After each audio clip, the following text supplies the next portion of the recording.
මේ මොකක් වුණා කියලාද කිව්වේ? ගන්න නෑ බං කවුරු හරි ගහලා කියලා බං කිව්වේ. ගහලා? ඔව් බං. කමන්න ගිහින් නම් බලමුකෝ.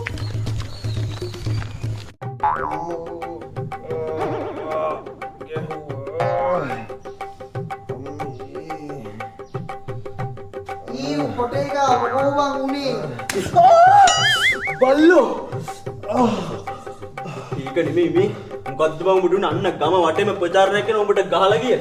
ගැහුවා යකෝ බස් වෝල්ට් එකක් මට කරන් ගැහුවා. මට මතක ගැහුවා විතරයි.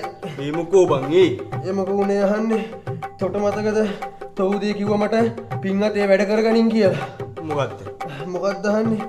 තෝ මං උදේ කාර් එකේ නවත්තලා තෝ කිව්වා නේද? පින්වතේ වැඩක් කරගන්න උඹට ඕන නම් ඔය කාර් එකේ එහා පැත්තේ සීට් එකේ කාව හරි දාම් ඵලයන් කියලා. මතකද? ඔව් ඉතින් නිකන් තියෙන ෂීට් එකේ කාව හරි දාන් යන එක කොච්චර පිනක්ද බං? පිනක් කොහෙද යකෝ? යකෝ මම මනුස්සකම හින්දා උඹ ඔය කියපු වචනේත් සලකලා බලලා මම දේවාල ගාන යන්නේ නැතුව මම බස් වෝල්ට් එකට යන ගමන් ඉදී.